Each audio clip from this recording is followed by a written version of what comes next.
That's so good. What? That's so good, dude. What do you mean I target all of my tokens and my opponents die? What do Yep. you mean?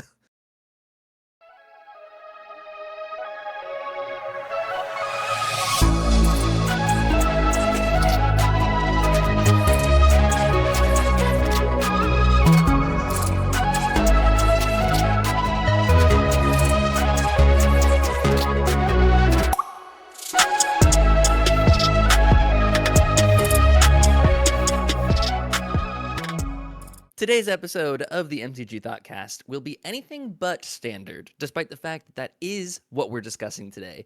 Standard, yes, our rotating 60 card format, typically not affecting commander players such as ourselves, but standard just rotated, if you didn't know. That's every 3 years now. There's a few sets that get lopped off of the end of standard, which leaves some spicy cards that have dropped in price for us commander players to scoop up.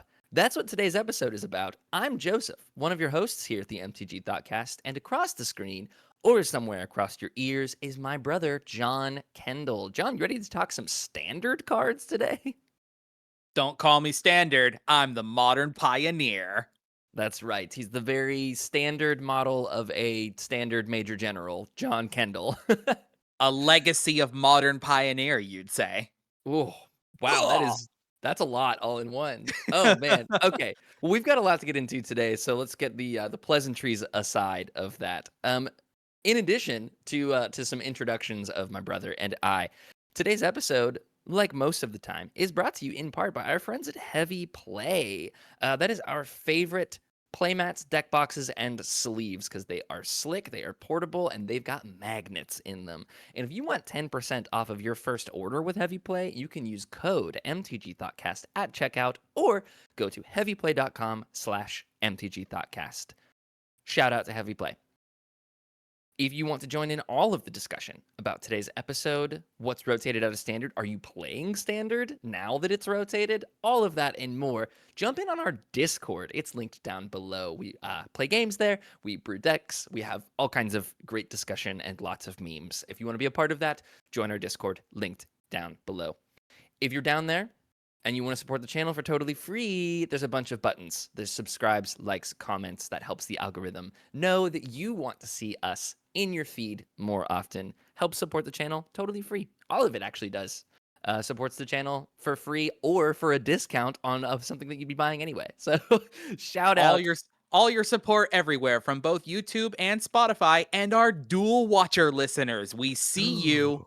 Yeah, I know. The unicorns that are both on Spotify and YouTube. This is your acknowledgement. This is your episode today. Thank you 100%. for doing what you do. Well, I think that's about all the upkeep for today. John, do you want to tell us a bit about standard and how it rotates and why it matters? Right.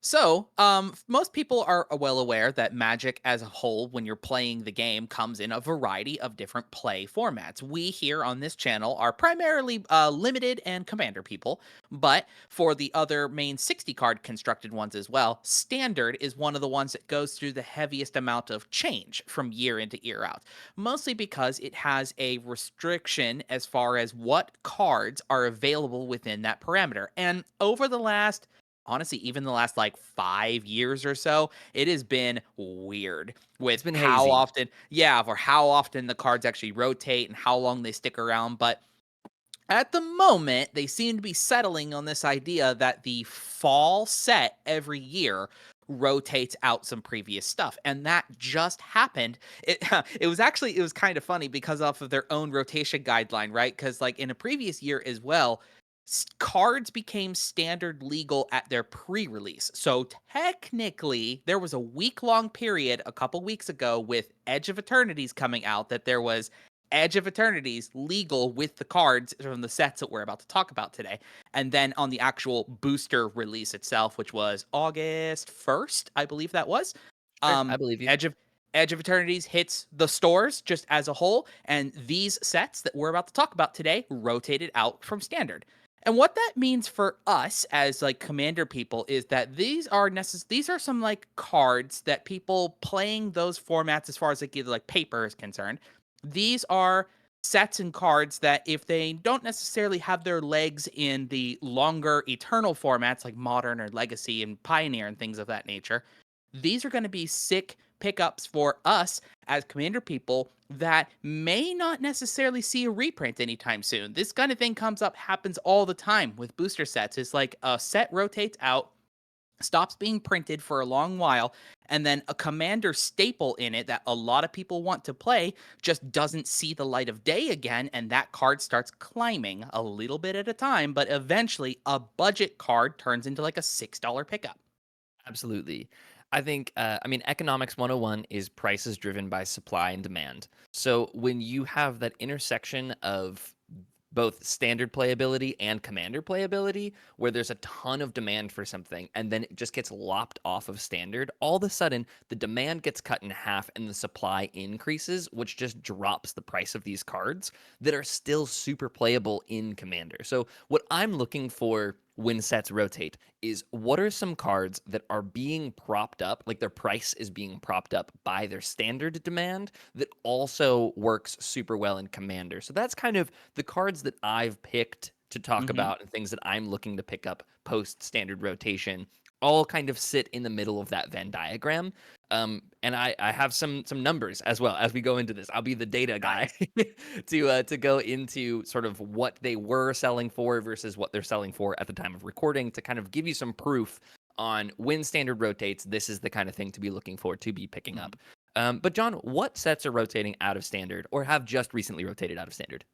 Correct. So these are sets that have come out from right around the like 2022, 2023-ish era of sets. These sets are in specific Dominaria United, The Brothers War, March of the Machine, The Aftermath, and Phyrexia all will be one. I kind of did those in a backwards order. Excuse me, that wasn't its release order, but those collections of sets. Essentially, the tail end of the Phyrexia arc that they did Yeah. a couple years ago. Do you know what makes me a little sentimental? Is that was when we started the channel. Talking about our With first episode ever was mm-hmm, about battles, it which was was. from March of the Machine, right? Yes, March of the Machine featured battles. Yep. Yes. So that's we've now made it through a standard rotation doing the podcast, Full and I've circle. loved every It's second of it. excellent. So let's start at the first one that rotated out and go in chronological order, starting with Dominaria United, the big, like, second grand return to the center of the multiverse, Dominaria, in a very big, like, the new coalition versus the beginning resurgence of the Phyrexians in this sort of like domain, as especially was huge in this set as well, Oh playing yeah, your lands, playing your other things, and then the Phyrexia cards as well. This set was so cool. absolutely. So The do you want to start with one, or would you like me to start? Yeah, I would love to. The first thing that I look for that sits in that center of the Venn diagram is lands, because that's standard. You need to play good lands. Commander, you need to play good lands. Standard lands will always rotate out and will always be good in Commander. And Dominaria United brought us the reprint of, was it all 10 of the Pain lands or was it just 5 of them? It was 6 of them actually. What is wrong with them? It was 6 of the Pain lands. Like, It was a lore reason actually, because the okay, six of the pain lands were in Dominaria United, and the other four were in Brothers War, because one of the names of the pain lands for in Brothers War no longer exists in the current timeline. Right? Because Brothers War takes place in the past. right. So my point still stands that all 10 of the Pain lands just rotated out of standard between Dominaria United and Brothers War. And they are excellent pickups right now. They're under $1. These typically slide somewhere between the $3 to $5 range, depending on which ones, like your Shivan Reefs and the ones that need good lands. Yeah, like I'm looking at Carplucin Forest right now, which is the red-green Pain land. These are excellent cards for Commander. I know they've been seeing a lot more reprints, they've been seeing a lot more play, but they're just always going to be good. They're always going to be an untapped dual land. That one life that deals to you, especially in a 40 life format, does not matter. So pick up your Pain lands now. They are under $1 each. You can get as many of them as you would like, and they work excellently, even as a budget 5-color mana base. Obviously, we had the Ulalek precon recently that had all 10 of them reprinted because they are tailor-made for that deck. But anything that you're looking to play some untapped duels, your 3-color decks are always going to want 3 of these in them. Excellent. Yeah. And then along that lines, as far as talking about lands, one of the really cool standout ones from Dominaria United was Plaza of Heroes, which I'd like to talk about briefly as well. This feels like Yeah. it's a perfect shoe-in card for Commander as a whole. Because this set was focused around legendaries as well, it had lands like this in here. It either makes a colorless or taps to make 1 mana of any color, spendable only on a legendary spell, or taps and makes a mana of any color from among legendary permanents you control. That one is not restricted. And then for a 3 mana, tap and you exile it, and a target legendary creature gains hexproof and indestructible until end of turn. It's like, what more could you ask It's for on a perfect. land? No, it's just Honestly. perfect for Commander. There's literally like, what more could you want? Oh Exactly, right? man. Just the There's a fact that, like, couple. Yeah. I'm glad this doesn't even come in tapped either. So it's Mm-mm. colorless, unrestricted the moment you don't need any of its like legendary clauses underneath it. And then when you've got legendaries down in play, unrestricted Wooburg. If you need to cast a legendary creature, unrestricted Wooburg. It's Yeah, great. it's so good. I love seeing 4 different activated abilities on one land. That's awesome. It's just a novel, but every piece of it's good. Excellent. Super You great. got a you got a good legendary you would want to cast with it? Oh, yes, John. There's a very splashy legendary that you can pick up for quote unquote cheap from Dominaria United. This is Shieldred the Apocalypse. Oh, Rotated really? out of standard for the first time. It was an absolute haymaker in standard, of course. I mean, it saw prices of up to $110 at one point. That's insane for a standard legal rare.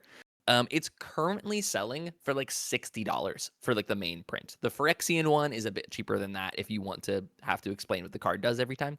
But yeah, I mean, cheap being relative, obviously, but $60 for a card that used to sell for 110 is what I'm talking about of the price crashing. Obviously, Shieldred is a haymaker in Commander as well, so there's still quite a bit of demand and very little supply of Shieldred. But what an excellent card to pick up if you're looking to play Predators, if you're playing any type of Wheels decks, anything like that. Shieldred's awesome. Pick it up for $60.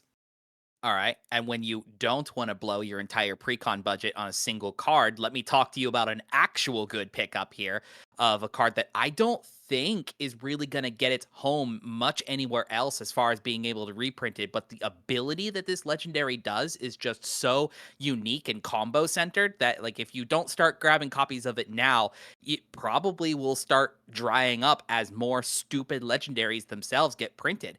Is Ratadrabic of Urborg. Oh, he's so good, John.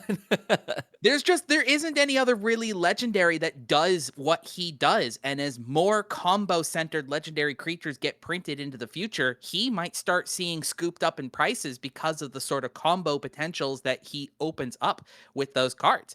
Ratadrabic is 2 white and a black for a legendary creature zombie wizard. 3/3 with vigilance and ward 2 gives other zombies you control vigilance, and whenever another legendary creature you control dies, you make a token that's a copy of that creature, except it's not legendary and it's a 2/2 black zombie in addition to its other colors and types. Yep. And just to give some sort of analytics on this, it's starting to rise in price. So it is during its time in standard, it was selling for about $1, and the only one that I can see for sale on TCG Player right now is like $2. So this will only continue to get better, like John was saying, as they print more legendaries. Obviously, Ratadrabic has the combos of just you play Nazgul and you win the game. Nazgul in a sack outlet is Right. infinite sacks.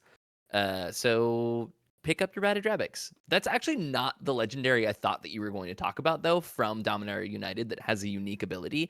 Oh, what are you thinking? I thought you were going to talk about Zur Eternal Schemer. Ooh, okay, no, I wasn't. Zur is white, blue, and a black for a human wizard legendary creature. It's 1/4 flying. It says enchantment creatures you control have death touch, lifelink, and hexproof. And then for 1 and a white, you can make target non-aura enchantment you control a creature in addition to other types, and its base power and base toughness equal to its mana value.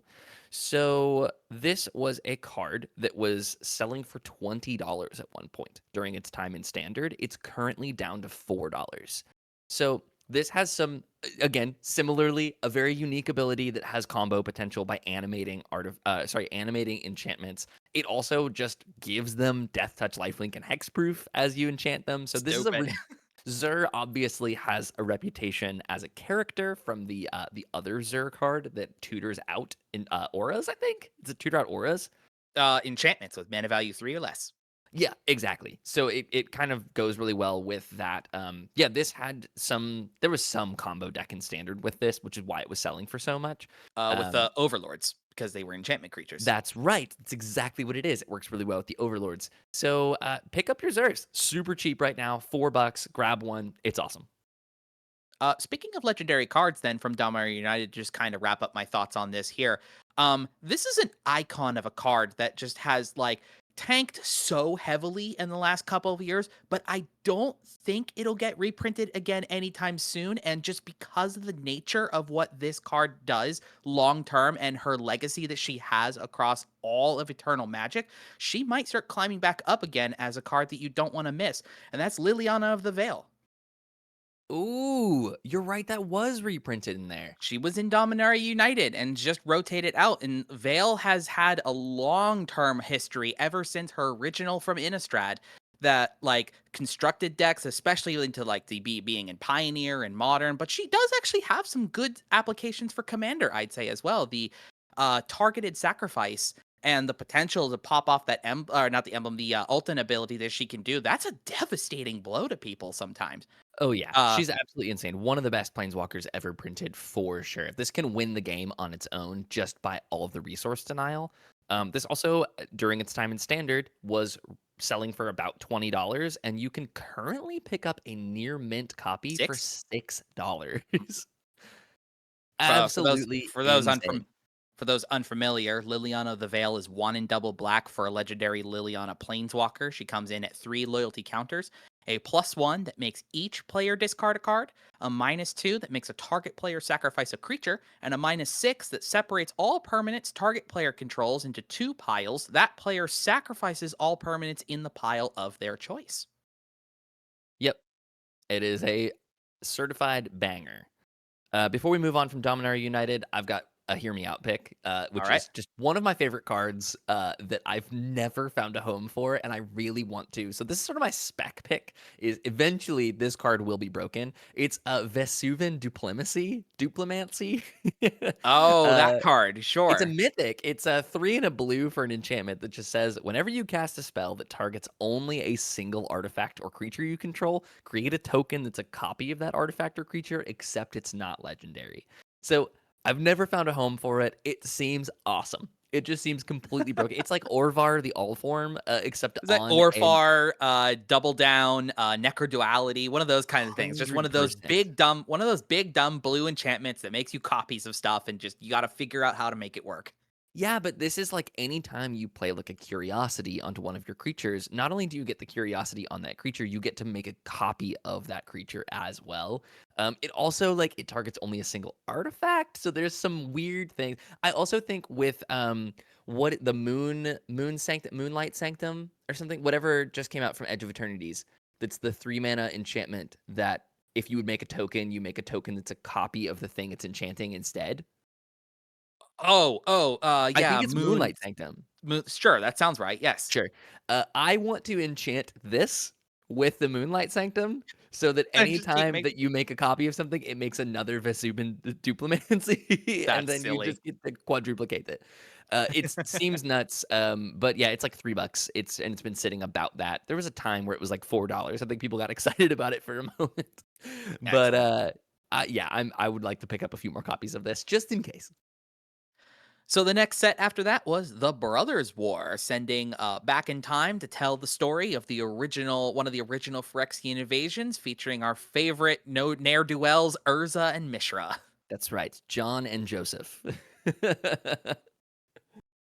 Excellent. And this set was so cool with the artifact focus it had going on, plus the little bit of the Phyrexians kicking around here or there. There was just so many great synergy pieces and styles to open up, plus outside of the um retro artifact bonus slot that you Oh, can it open was from this set so as well. good. There were so many bangers in here, but we've got some standout cards I would want to talk about. And definitely, I think to me, one of the coolest ones I think you should be picking up now because it actually has been climbing back up again quite a bit is Diabolic Intent from Ooh, this set. yes. That's the tutor, Now right? it was also just in Final Fantasy Through the Ages as well, but if you're looking for a magic skin over this card specifically, it has not had that print since this Brothers War one. And Diabolic Intent is one of those ones that sneakily will climb up as a tutor card if you don't snag copies of it ahead of time. Intent is 1 and a black for a sorcery, and as an additional cost to cast it, you sacrifice a creature, but you search your library for a card, put that card into your hand, and shuffle. It's Demonic Tutor! With At the the cost, low cost of sacrifice a creature in a black deck. oh no, you get to eat your Stitcher supplier for value. I was gonna say it's 100% of the time that I've cast demonic intent, it's upside the sacrifice. It's like, oh, I get to demonic tutor and sacrifice something. Excellent. Yeah. And if you're it's one of those people, if you're one of those is like you're either looking to stay away from or you're pulling away your game changers from your decks right now, Diabolic Intent is a fantastic slot in for Demonic Tutor. Absolutely. Yeah. Well, it also is like in addition to like if you're already playing demonic tutor and something, you Exactly. probably want diabolic intent as well. Yeah, Play they're like both. $10 right now. And like John said, it's starting to creep back up a little bit. At one point in standard, they were, I mean, it was selling for, I don't know, $15 at one point. And then if you look back at previous printings of this, it's sold for quite a lot more than that. I think it was nearly $30 at one point. Yep. And yeah, we're starting to climb back up on that now that it's post rotation and there's a bunch more available. So pick them up while they're cheap still, and because who knows when we'll see another print of this. I know they don't love printing just like tutors in things, especially not in precons. So it will have to be another like standard set where they want to throw this in before it gets Right. meaningfully reprinted again, or Which like a remaster set or something. precisely. Again, not on the docket currently. So I think you're right. I think this will creep back up in price. Speaking of creep back up in price, one of my absolute favorite little guys was in was in Brothers War. This is Haywire Might. Yes, Haywire sir. Might. God, that changed my life. Haywire Might is the best version of this that they've maybe ever printed. Haywire Might, for those who aren't familiar, it's a The best single. version they might ever print. Ah, very good, John. So it's a single generic mana for a 1/1 insect, which is now a relevant creature type. That says when it dies, you gain 2 life, and you can pay a green and sacrifice it to exile target non-creature artifact or non-creature enchantment. Um, as they print more the One Rings, and so on and so forth of these like massive artifacts that have indestructible or something like that, the Haywire Might becomes better and better because it's an exile on it. It's the thing that people always miss. So you sacrifice the Haywire Might and you exile the non-creature artifact or enchantment. So I obviously play this in all of my aristocrats decks that have green because you can just continue to reanimate this thing and just snipe out soul rings and you can snipe out Thran dynamos and all of these things. And then yeah, the ceiling of it is it deals with the One Ring. So as the format becomes more and more warped by these really pushed artifacts and enchantments, Like the like Infinity Stones. I was gonna say, the Infinity Stones get sniped by the Haywire Mite. So I would say that this will start to see significantly more play as the format develops in that direction, and they are the cheapest that they've ever been right now. They get reprinted in precons pretty frequently, but they're under a dollar I say at least two I think I've seen recently. for sure. And during its time in standard, was selling for about $4 a piece for an uncommon. Mhm. Speaking of an uncommon that I feel like could maybe start to see some legs here, I think it's still cheap and has kind of always been cheap, but I just really like the ability that this card does.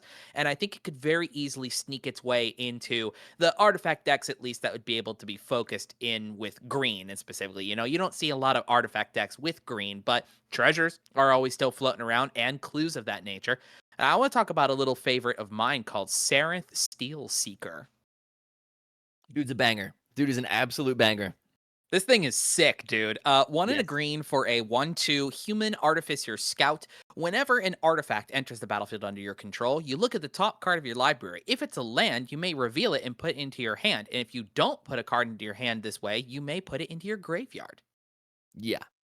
Absolute banger. I play That's this in sick, dude. my Rocco Street Chef deck because anytime a food comes into play, you just get to like surveil away something that you don't like because you don't have if it's not a land, you don't have to put it into your graveyard. If it's literally surveil plus whenever an artifact enters because if you surveil into a land, if you flip a land, you just get it to your hand. And if it's not a land, you just get to decide, you get to surveil at that point and decide whether you want to keep it on top or put it into your graveyard. It's like surveil plus explore, kind of. Yeah, 100%. It's absolutely awesome. And like you said, artifacts is just what Commander is doing right now with treasures and food and junk and clues and Right.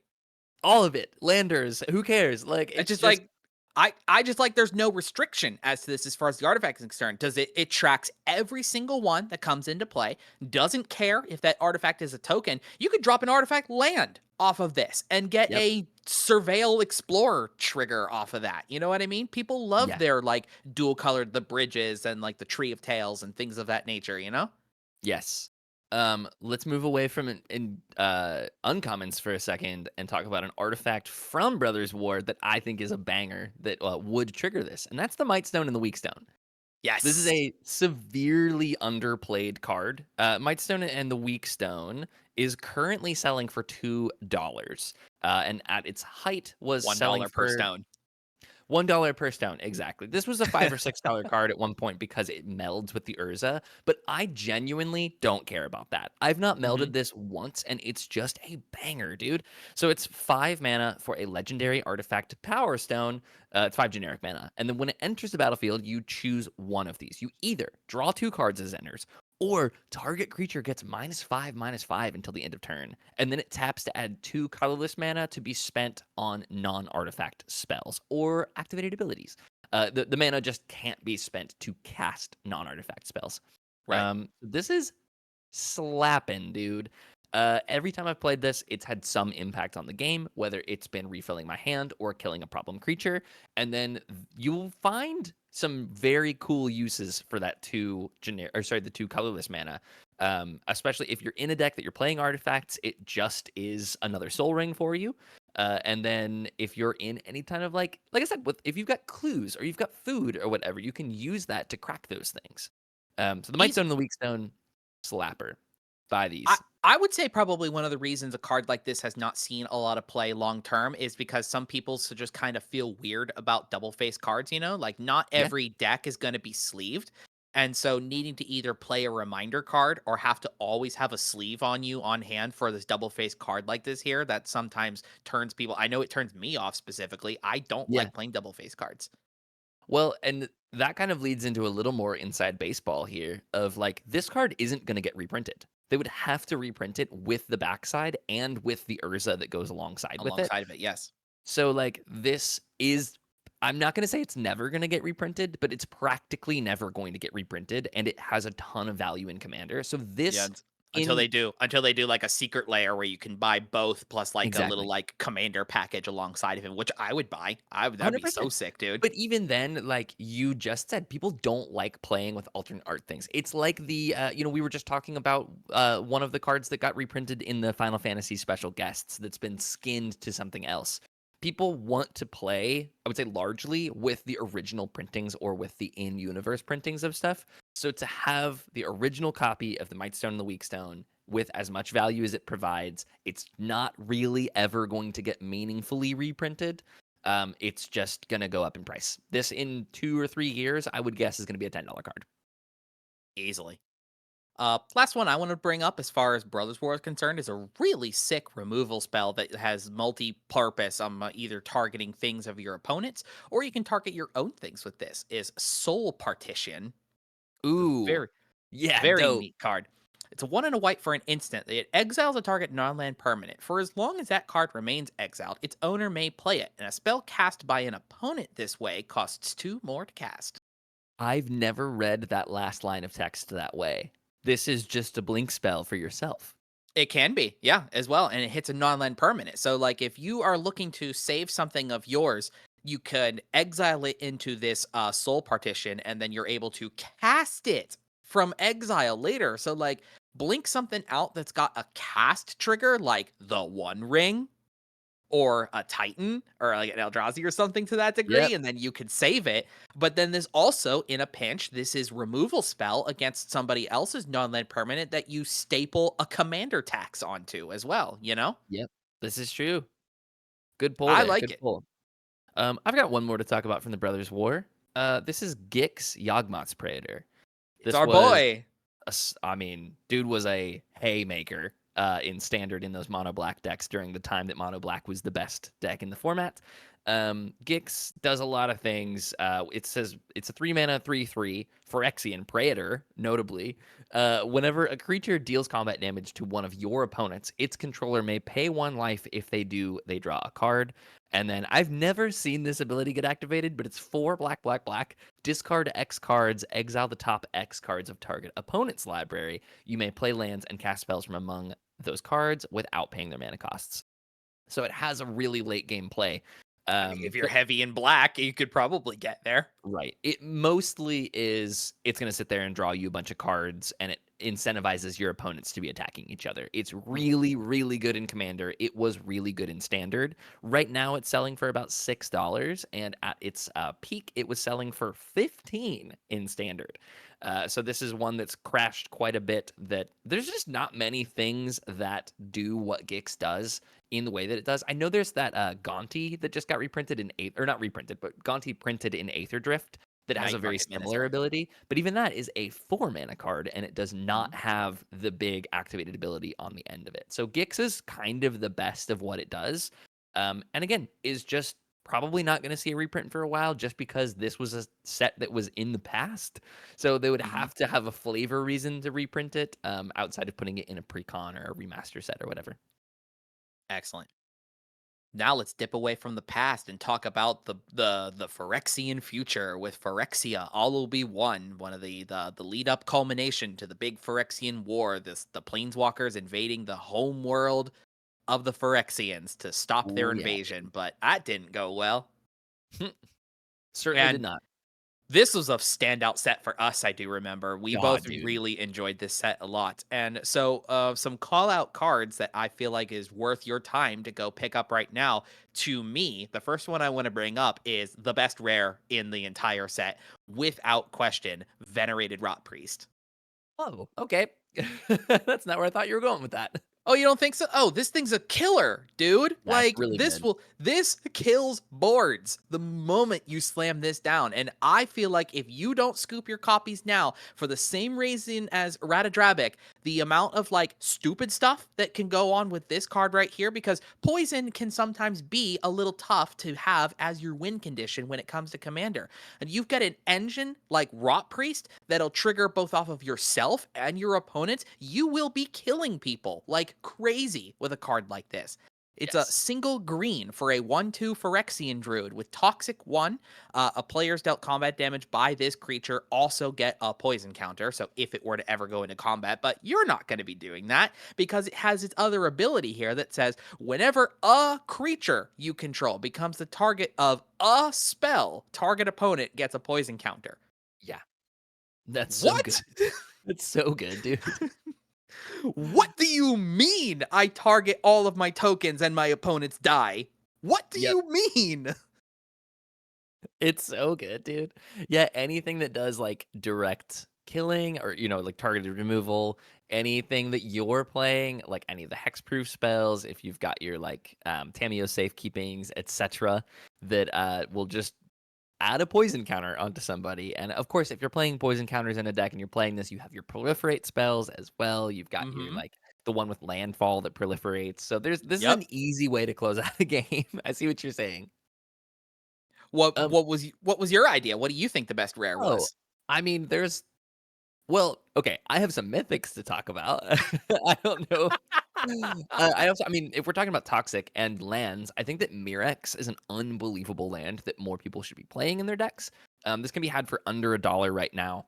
Mirex is a sphere land, so if you have anything that deals with spheres, yes, Orb. orb. I'm gonna ponder the sphere real quick. So it taps for a colorless mana, or it taps for a mana of any color the turn that it comes in. That's its second ability. Add a mana of any color, activate only if it entered the battlefield this turn. So it's only colorless on future turns, but then it has an activated ability of 3 generic mana and tap it to make a 1/1 Phyrexian Might with Toxic that can't block.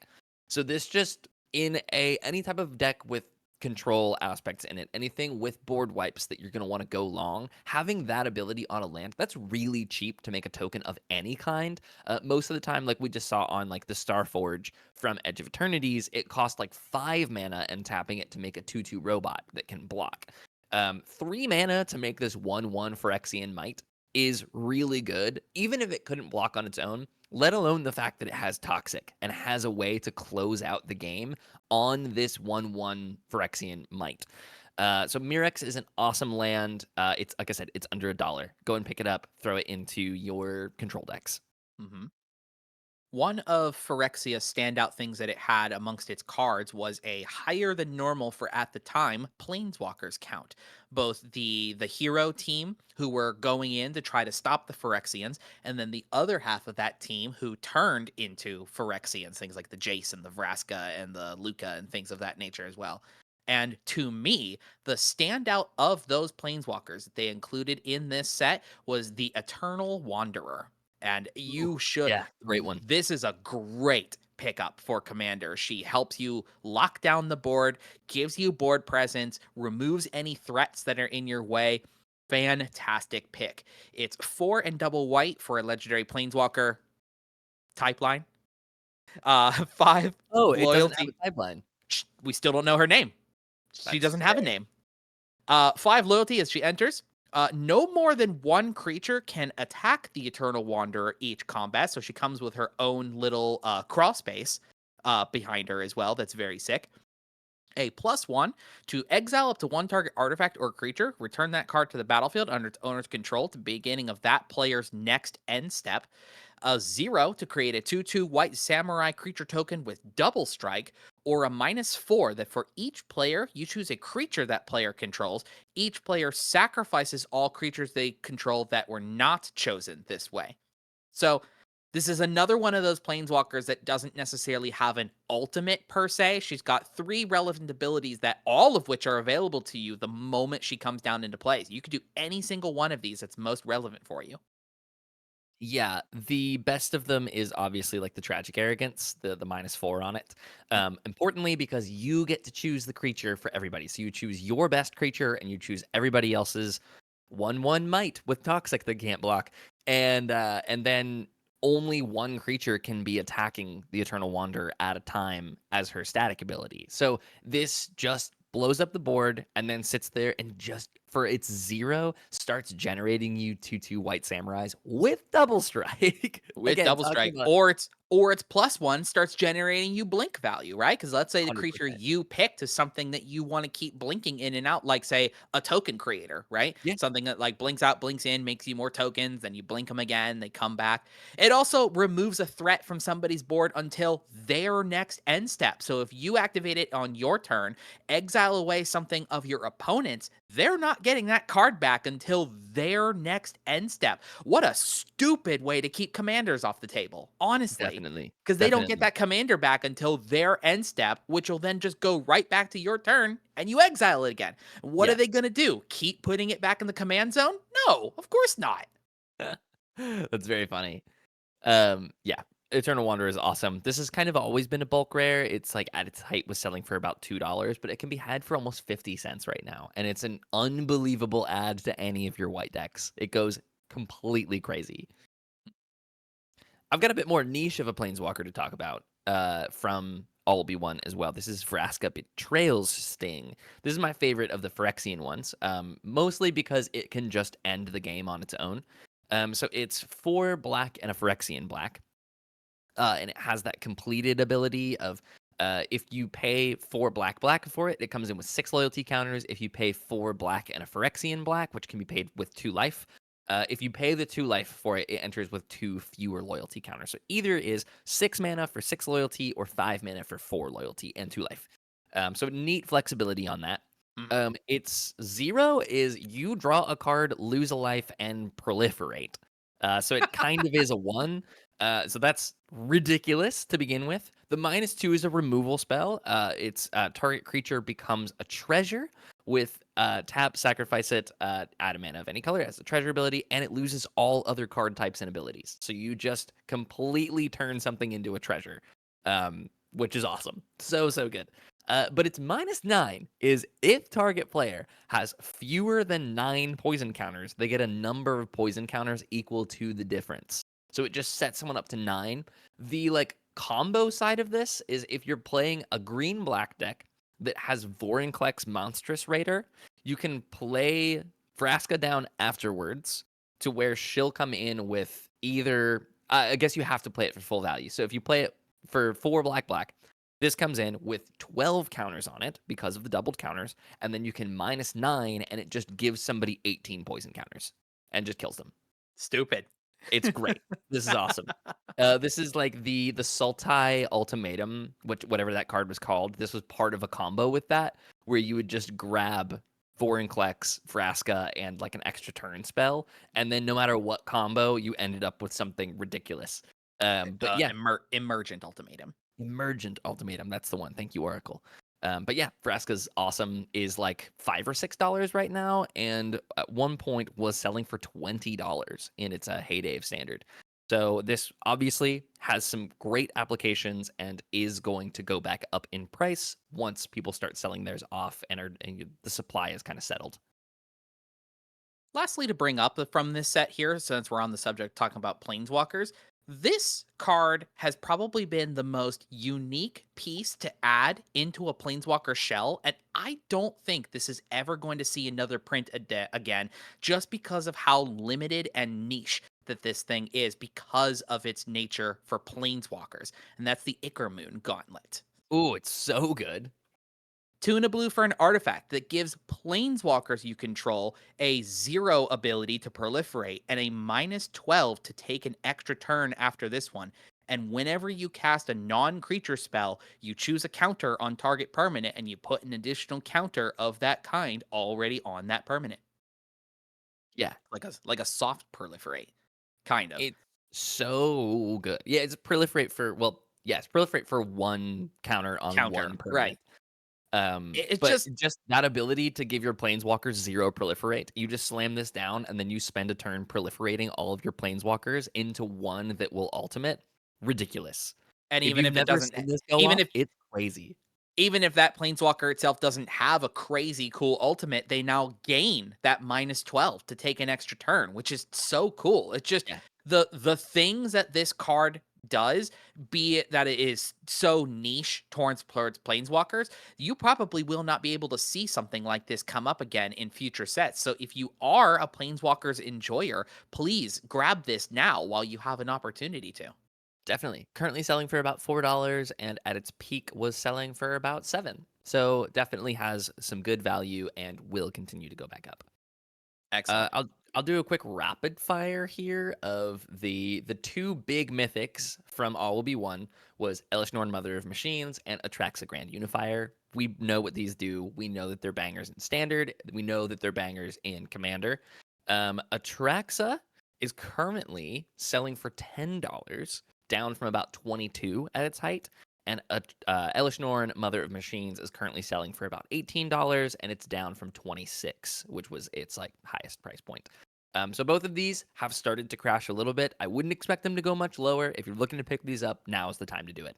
Obviously, Atraxa just had that probably the best to me. My favorite of the Through the Ages Final Fantasy cards was the Sephiroth One Wing Angel, which was Atraxa reskinned as Sephiroth. It's awesome. But if you're looking for the OG Atraxa Grand Unifier, this is about as cheap as you're going to be able to find it. Excellent. The Phyrexia story reached its culmination with March of the Machine, the all out invasion of the Phyrexians versus the heroes of the multiverse in the first set that introduced battles That's right. The and only made set to have battles. and made almost no impact in standard. But genuinely, even though I was just on my rant a little bit ago about people not liking double face cards, I do like battles in Commander. I don't think Agreed. all of them are crazy playable, but most of them do very cool and unique things.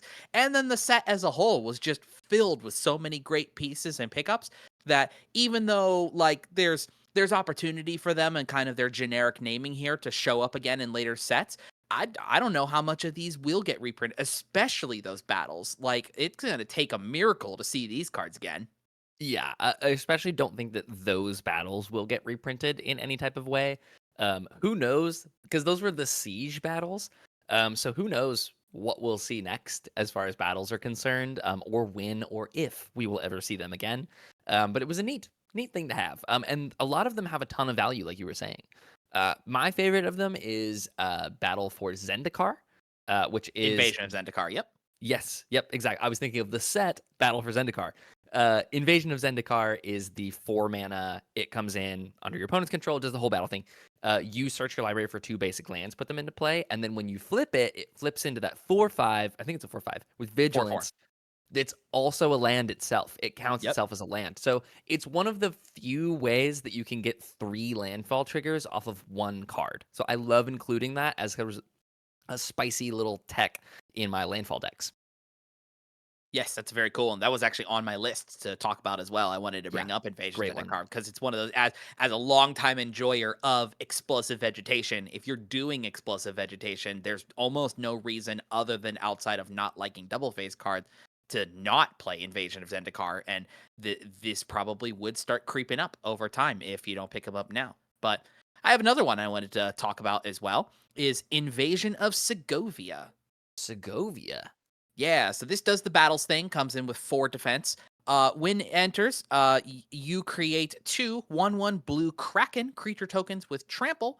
After defeating it, it transforms into Katis, the Sea Tyrant of Segovia, a 3/3 legendary creature serpent that gives non creature spells you cast have convoke.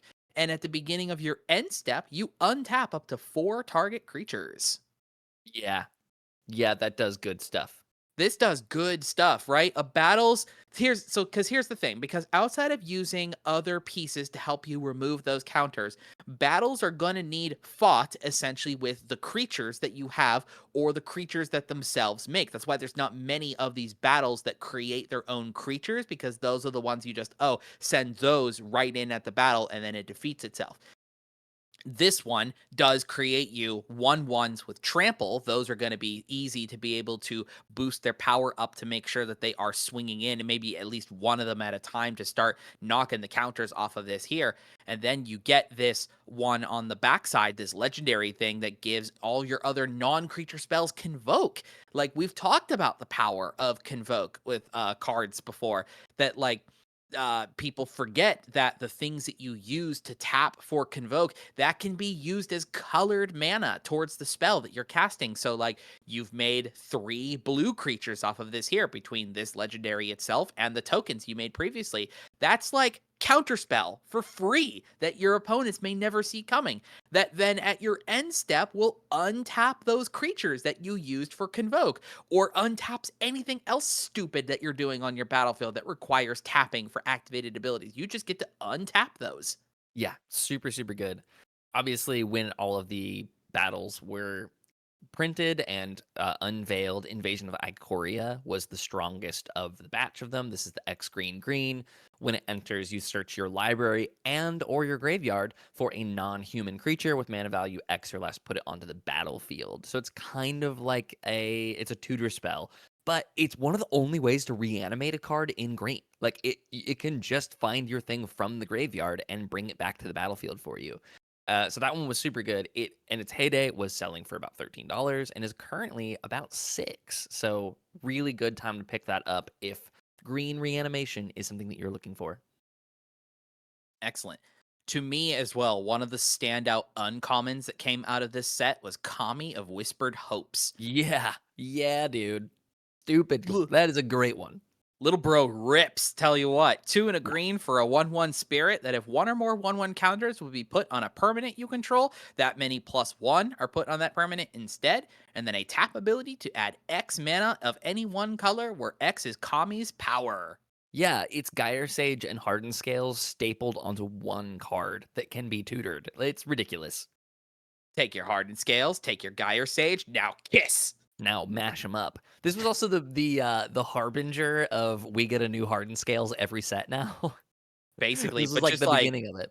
But, like, this thing is cracked, man. Like, you Oh just yeah. get, like, 3, 4 counter triggers placed on this at any one go. It's doubling the counters up on itself, and then suddenly, like, 1 or 2 spells that put counters on it, it's suddenly now tapping for 6 or 7 mana? Mhm. Like, what? 100%. If we're talking uncommons from March of the Machine, you know I got to talk about Surge of Salvation. This is Yup. the single white mana for an instant. You and permanents you control gain hexproof until end of turn. Prevent all damage that black and or red sources would deal to creatures you control this turn. So this prevents you from being targeted by things. This prevents your creatures from dying to Blasphemous Act, and this means that you can team up all of your creatures to block Shieldred as it's attacking you and kill it, and you don't have any consequence to it. There's so much value that's just tucked away in this Surge of Salvation. I've been singing its praises for a long time. It's my favorite gotcha spell because people never expect a single white mana to be doing so many things. Big fan of Surge of Salvation. It's like 50 cents. It always has been, always will be, but pick them up. And who knows? Again, unless like something real spicy comes along as far as like that protection spell being really really good, even dinky uncommons that sit at like 50 cents, if they go unprinted for a while, they'll creep to be like two, It's true. $3 a pop, give or This take. is true. Yeah. Interestingly, the prevent all damage that black and or red sources would deal to creatures you control this turn does not it's not locked to your opponent's sources. So like you're saying, if there's any like if they print something that's like ad nauseum, but it deals damage to your creatures or something, this kind of acts as the Angel's Grace half of that combo where you Oh, don't that take the works. damage from it or whatever. So, like you're saying, Interesting. this could be cracked open by another card being printed, and then if it doesn't get reprinted, it will start skyrocketing. Surge of Salvation is awesome. Go pick it up. Yeah. One last one I want to bring up then is Guardian of Girapur. For 2 and a white is a 3/3 angel with flying that when it enters, it exiles up to one other target creature or artifact you control and returns it to the battlefield under its owner's control at the beginning of the next end step. Super good. Just Great one. nice, easy blink cards. So the thing with these as compared to something like Felidar Guardian is that this can hit your artifacts as well. So if you've Yep. got a relevant artifact that either has a very cool enter the battlefield or needs like reset of something, like if it had counters and then all those counters are gone and then you need to bounce it out, pick it back up. Like obviously this is not Restoration Angel, obviously, because like it doesn't have flash or anything like that. But just if you are looking for a reset on something of yours, to blink it out, blink it in. Obviously, it does the traditional things of being able to hit a creature and that exits out and re-enters and does its own enter the battlefield triggers. But this is one of the cheapest mana values to power and toughness on a body for what this kind of effect does. Even though it's not instantaneous blink, it's delayed until your end step. The fact that it can hit multiple permanent types, I feel like has great use long term. And I doubt this kind of card will have another print again anytime soon. It's true. I want to reanimate it with Portal to Phyrexia, and then blink Portal to Phyrexia and make everyone sacrifice 3 things again. I guess that's a card we could have Yay! talked about as well as Portal to Phyrexia. It was selling for about $36 in standard and is now about $20. Still a very expensive card, but ridiculous card. Oh my god, it's so good. But we're talking about March of the Machine right now. Yep. One of the things that my PSA for Commander players: stop playing Farewell, start playing Sunfall. Oh, yeah? Sunfall is ridiculous. Farewell stalls the game out. Obviously, Farewell has other abilities like exiling artifacts and enchantments in graveyards. Start playing Sunfall. Exile all creatures. Incubate X, where X is the number of creatures exiled this way for 3 white white. Incubate makes a double-sided token that's just an artifact with all of its counters on one side, so it's the X for it. So if you exile 20 creatures off of the board. Let's say you're playing against a token player. You get 20 +1/+1 counters on your incubator token. You can pay 2 and transform it into a 0/0 Phyrexian artifact creature. It's now however big the number of creatures that you exiled with it was. So what I love about Sunfall, it exiles creatures. So again, like we were talking about, any indestructible creatures, anything like that that is just sticky and hard to deal with gets exiled. And then it leaves you with a finisher, which is the problem of playing board wipes, is like, I played Farewell, and now the game's going to go on for another hour and a half. Sunfall, you play it. Obviously, you don't get all the other modes of it, but who cares? Whatever. You just play this, and then you have a gigantic beater that people have to deal with post-board wipe, all on one card. It's unbelievable. This was ridiculous in Standard. Sunfall is currently selling for... it's about $1 right now, and it was like $10. Yeah, So it was this the will premier. continue to It creep was the back up. premier. It was the premier Wrath for quite a while for Standard, I believe. 100% it was. Yes. Excellent. And as we reach the tail end of March of the Machine, we got to briefly talk about the aftermath. That we do. Remember this booster set, gang? No, you Ugh. don't. No, you don't. Yeah. Yeah, standard legal mini booster set that they did to kind of show what happened after the invasion. Wow. And like, you and I both, we still stand by this that like there are some great cards in this collection. It's Yes. just its buying experience was miserable. And hopefully this rotation from standard will have like other people like selling and moving on their cards from this collection here. And again, who knows if we'll see some of these again, like especially like the mythics that were part of this set, all of the desparked planeswalkers, most all of them are slapping. They are amazing. Yeah. Obnixilis, Nissa, Calyx, all of them. They're great.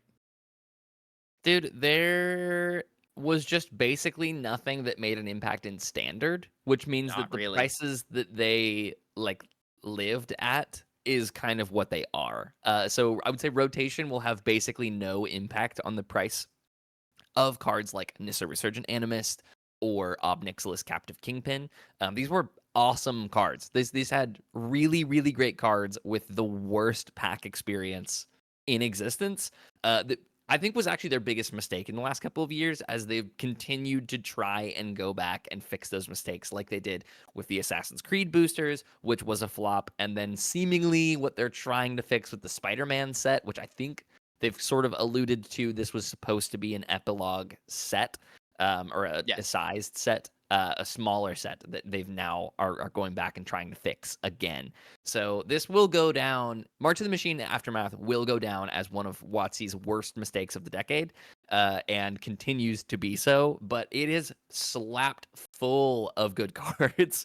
Again, Obnixilis Captive Kingpin is so sick, is incredibly powerful, is like $8, and is just gonna stay there. Or it will hmm continue to go up as these sets are now out of print. At the very minimum, if we decide we're not really talking about much anything else part of this set, the one other card that isn't like those legendary creatures that I want to make sure y'all are aware of is March of the Machine Aftermath did have a copy of Training Grounds in its Yep. reprint selection right here. And like this is one of those notorious cards that is used for combo engine synergy, hadn't necessarily really been printed in a meaningful way before this one. So this is one to grab now before it starts climbing back up again. 100%. Yeah, this is a weird set. Your local game store probably still has quite a bit of this sitting around, if they've not gotten rid of it and not reordered any of it yet. But yeah, some bangers in there. If you want to have a nostalgic trip down what made us all go, huh? You want to try to convince everybody for Nahiri's Resolve again, Joseph, or are you over it? You know, I think I'm eating my words. I've not yet found a home for Nahiri's Resolve. The time that I did play it, it was just weird. Like it's a weird card. I do like it in like the like Naya Dinosaurs deck is really good with like the Pantlaza deck is really good with it. Anything that leaves behind bodies after you get rid of it. Because the problem with Nahiri's Resolve is that it exiles on your end step and does not return those cards until the following upkeep, your following upkeep. So you have a whole turn rotation where the things that you've blinked out are gone, which is a double-edged sword. You get protection for those things. They're all kind of hidden behind the Nahiri's Resolve. But it's just a pain. And it's cool that it does it every turn. You'll do it once or twice and then go, cool, I win the game. And then from there, my copy has just been sitting around. I don't have a home for it right now. But Which is too bad, but I know I was so hyped on that card because I love blink cards and I love things that mass blink like Urian. And I love off-color strategies. So like Boros Blink was really sick. Just couldn't find a way to make it work. that's too bad. And so I guess that brings our tale of the Nahiri's Resolve come full circle. You've now been with us here for these last couple of years of Joseph hyping you up from Nahiri's Resolve. It's now fully rotated from standard, and now we're never going to bring it up again. 100%. I will see you later, Nahiri's Resolve. I still think it's one of the coolest cards. Like it's really well designed. It does a cool, unique thing. It ticks all my boxes. It's like the Vesuvian Duplimancy. It ticks all the boxes for me, and I just can't play it anywhere. Oh, but as a whole, as we've now wrapped up our conversation talking about the most recent standard rotation of sets, please be sure go explore these sets on your own, whether you're going to be like buying loose packs later down the line or you're looking online for singles. If you're looking for the most exciting, most interesting cards that have now left the standard format and are some of the hottest cool new pickups for our favorite formats, Commander, like, don't miss out on these just because, like, if you're getting bombarded down with your Spider-Man previews here real soon, double back on some of the stuff we just had the last couple of years. You will absolutely dig around your bulk bin as well, by the way, right? Did you buy stuff like this from the last couple of years? You might be surprised what you actually might have still kicking around that has good long-term value for our favorite format. God, go back to Brothers War. That set was so Bring me sweet. back. Bring me back. The precons from that set were so sweet because they were all retro bordered. It had the special guest slot of all the old bordered cards. That's probably my favorite set that rotated out of standard was Brothers War. It was a banger of a limited format. Oh my god, Brothers War was so much fun because it was just all artifact stuff. I really loved that set, and I'm sad to see it go, but I'm happy to pick up some of the cards from it. And I think that brings us to the end of our episode for today. Do you have any parting thoughts, John, on a standard rotation? No, I mean, just it's a real cool time for cheap buys and pickups for deck brewers and commander folk like us here, and we would love to then all hear from you, all of our friends and fellows of the Thoughtcast community. What was your favorite cards and selections? What was your favorite set that just rotated? You know, we were not as big as we are now, I suppose, back when Mark the Machine was first kicking off. We've got lots of you now who are entertained and enjoy our content here. Let us know about what your thoughts were stuff from like Dominaria and March of the Machine and Phyrexia, just, Hey. drop those likes and comments and tell us all about it. If you've been here since we did our battles episode or any of our aftermath stuff, let people know down below. This is your time to brag that you've been here. You're an OG. You're a day one. Let people know in the comments down below. While you're there, leave us some likes and subscribes if you want to support the channel. It means the world to us. If you want to get in touch with us directly, you can contact us on our Discord. We're there all the time. You can also find us on Blue Sky. This is MTG Thoughtcast bluesky.social or joseph-thoughtcast.bluesky or john-thoughtcast.bluesky.social. That's all of those. They really need to figure out how /exe run dot program 100% delete LOL. system 32. You're going to go through all lastly, you can email us. The proper way to stop this podcast is called Alt F6. 100%. Yeah, that's actually where you get your award for being here the longest. You just have to, the code is Alt F. I think it's Alt F4, isn't it? Or is it Alt F6? I don't One know. of those. Don't fall for it, guys. Don't listen to us. You can also email us at mtgthoughtcast@gmail.com. That's our email. Would love to hear from you there. Guys, thanks for watching. We'll see you so soon on another episode of the MTG Thoughtcast.